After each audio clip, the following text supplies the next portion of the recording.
wanted to start out by talking a little bit about the general idea here is if you're a jeweler, a designer, a jewelry maker who's looking to build a sustainable jewelry practice. What looking at some of the steps to take and some of the things to think about when you're sort of in the process of putting that together.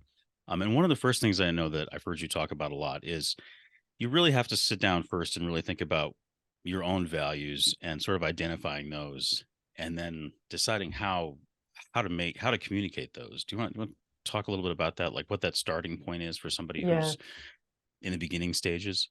yeah. Well, thanks for having me. And that is very much where we begin because the reason for that is the industry is full of terms that, the intention of those terms is to signify some kind of element of one's practice. So I I buy responsibly sourced gold, or I pay a living wage, or I'm net zero. So there are these, like, all of these sustainability terms that when people really sit down to understand either what those terms mean or what they actually want from their practice, a lot is learned. And from there, a pathway can be established. So we start out pretty much every one of our consulting projects with kind of a vision and values exercise. And then we also work with clients to help them match. How do you then, what's hard is, like, okay, you can get through the vision and values exercise, but then it's really challenging to align that with your actual practices and your decisions.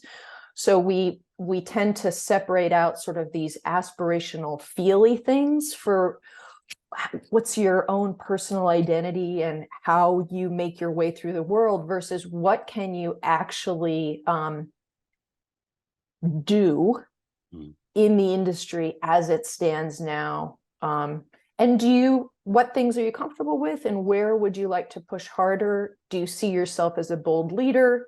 And so depending on where people find themselves on that spectrum too, then we help steer them to more to solutions that are more potentially impactful when you're wearing an I want to be a change maker hat.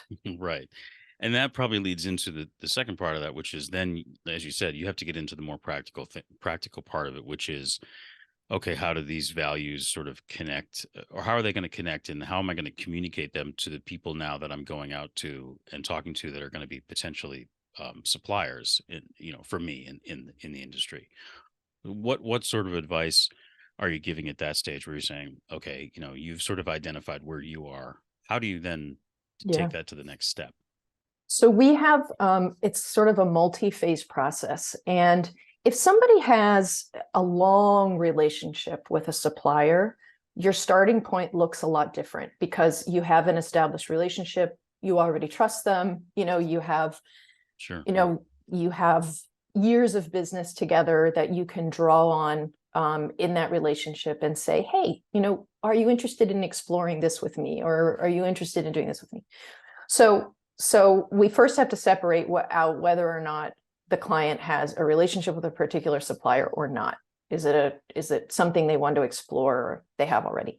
Mm. And then so there's a different pathway if you already know your supplier. If you don't, the pathway is very human, right? You try to have a really civil and curious conversation, open-ended questions, and you try to have a preliminary conversation where you're really listening to see if you're hearing an alignment with your particular values, or if you're hearing an opportunity, like, oh, they sound curious about that thing, or they told me they're already working on this particular initiative. I see potential there.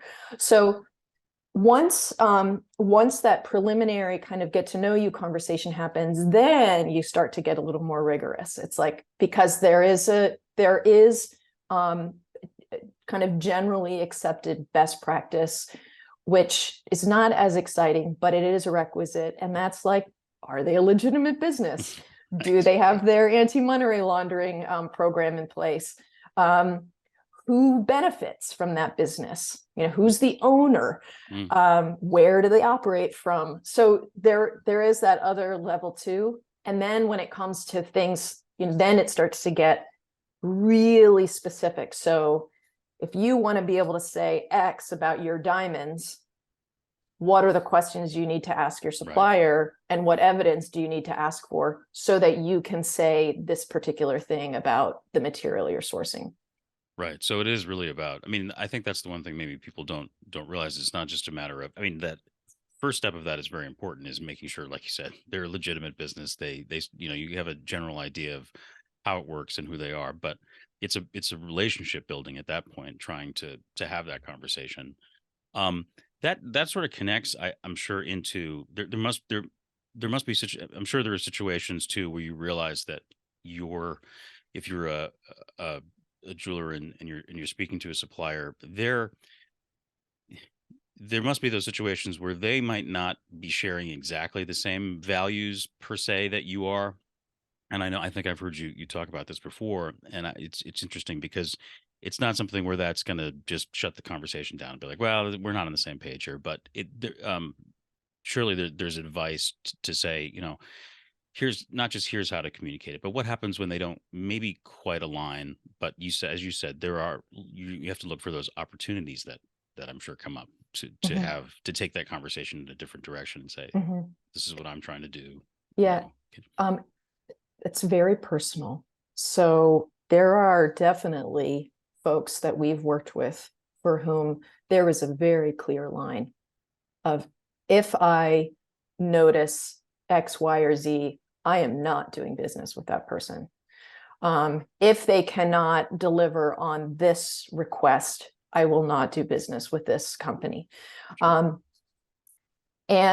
that is up to the individual. That's up to the company if they decide to work that way. Where we are as an industry is a time and place where there still is ample room for improvement. And so we tend to recommend, once things have made their way through the filter of the individual, adopting what's called a continuous improvement model and expectations.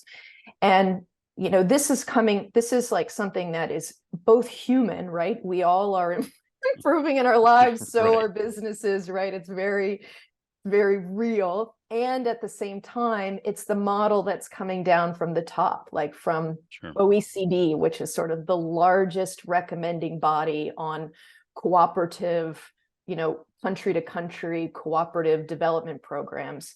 And they've identified, like, let's say you're working with artisanal and small scale miners, probably the most marginalized and vulnerable group in our industry, in addition to workers and laborers in factory environments and so on, but at the very, very beginning of the supply chain.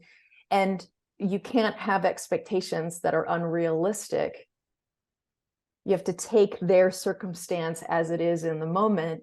And so continuous improvement applies both on a small business like mine, I'm always improving, as does, on the mining level. So together, if you find yourself on the same page, then you can say, hey, look what we could do together if we want to. And we have a lot of examples where folks have started doing that, taking one project at a time, one collection at a time, one material at a time, and trying to get better in a specific area. No, that's a really interesting. That's a good point, because I think even, you tend to think about it like, okay, I'll set all this stuff up. I'll set up my responsible practice, and it's just going to, run on autopilot at that point. And so I think it's a good point that you do have to, I imagine, be in that constant mode of finding, seeing new opportunities. And I'm sure as, makers are creating different things and coming up with new ideas or finding a different source of materials or something, that's something that does keep growing and changing And that's good. I think that's very good advice. It's not something I think people bring up a Yeah, lot. sometimes it inspires the design, Hmm. so it's really different. Our industry has so many variations. So, we work with, let's say we work with a designer maker who does a lot of custom work. They're faced with a challenge of what gemstones do I put forward to my customer when they say they want a blue sapphire? What do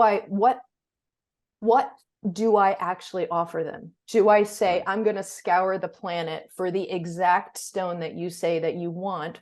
Or do I say, I've been able to source this, and this stone in a way that reflects my values. This is what you're able to choose from. Hmm. Then they have challenges of like, do they have it in inventory? Does their supplier have it on hand? Sure. Like there are all kinds of these Yeah. like Right. tricky scenarios to actually make it work. I was going to say something else, but But I think you're right. At that point, it then it was something like that. Then the designer is maybe it's not, they're getting something that they, as you were saying, kind of might inspire something different than they might have had in mind in the first, at first. that's what I was saying. And we have seen too, kind of designer retailer relationships emerging where the retailer gets behind this concept and says, okay, I'm going to fund this collection of stones from a supplier that Hmm. we've identified and support. The designer is then selected by the retailer. They make a small collection of pieces with those chosen materials, and then they're like co-selling it Hmm. together in the retail environment. That has been an interesting example, Yeah. seeing I didn't something like that think about evolve. that. Yeah, that's Yeah. interesting. Um, Part of what you were mentioning in the beginning, there's a slew of terms out there in the industry that everybody is at least familiar with, but maybe doesn't, quite understand what they're all about. So one of the things that I think comes up a lot, for us or people that are contacting us, it's about, um, the the the telling the story aspect of their designs and their jewelry and stuff like that. And I'm sure that I know that a big part of what you do as well is there's advice and support about being mindful about using the right Yes. language and marketing messages. And that's the other kind of key part of that is once you have these things sort of in place, then you have to go out and communicate this to the people that are going to be buying the jewelry and potentially the retailers and stuff. What is the advice in terms of how it relates to really explaining what it is that you do and explaining your practice at that point? Mm-hmm. A mindful word you just used is a great descriptor. So we throw around language loosely, um, thinking that we all have the same understanding of what that term means: sustainable, ethical, responsible. And so instead of assuming that we're all operating on with the same definition, it is paramount that everyone who chooses to use one of those buzzword terms takes the time to explain on their website, in a blog, on a regular basis, in a glossary on their Mm. website, explain exactly what they mean when they use that language or don't use the language. So, and another thing is, we have not enough information as an industry about our impacts, positive or negative, Right. and that void of information has been filled by claims that cannot be substantiated or proven. And that I think is really, that's like the whole like greenwashing thing, even aside, that's like, there's actually real damage that can be done Mm. by falsely claiming positive or negative impacts, right? You can create a crisis by using language that is kind of overly hyperbolic about the issues. Right. And then you can also create sort of a false sense of doing good if you overstate it in the other direction. We are an industry that relies on mineral extraction, and even the recycling processes have issues. That's Right. a whole other Well, yeah, that's a separate, podcast. right, exactly. But there's so what do you think? I mean, is obviously what in your mind can be done to improve that situation? I mean, what are we doing right, maybe right now that's improving that? Mhm. Um, I mean, there are a why? lot of, a lot of groups are trying to work on definitions. I mean, my peers are part of the jewelry glossary project. That's a long, slow, fairly arduous process of Yeah. people voluntarily just getting together and talking academically, like really digging in and trying to understand what a term signifies, what it means. And so because I've been part of that process, I haven't been in the last 2 years or so, but I was in the beginning, and I know what it took to bring those words about. I feel like I can with confidence say these are very thoughtful people kind of looking at that. So you have kind of these volunteer initiatives. Then you have organizations like CIBJO, right? The Global Right. Jewelry Federation, that we don't pay as much attention to in the United States, just because, but they also work on a glossary of terms. And then, we have industry standards, which a standard is essentially a really detailed definition. Right. And I wish it was as easy as saying, I use this definition belonging to this organization, but you still have a personal responsibility to deeply understand what that definition is really saying. So for instance, I'll just use recycled as an example. There are many, many, many definitions of recycled gold, for example, and they're embedded in standards, or they're used on refiners' websites and so on. Sure. And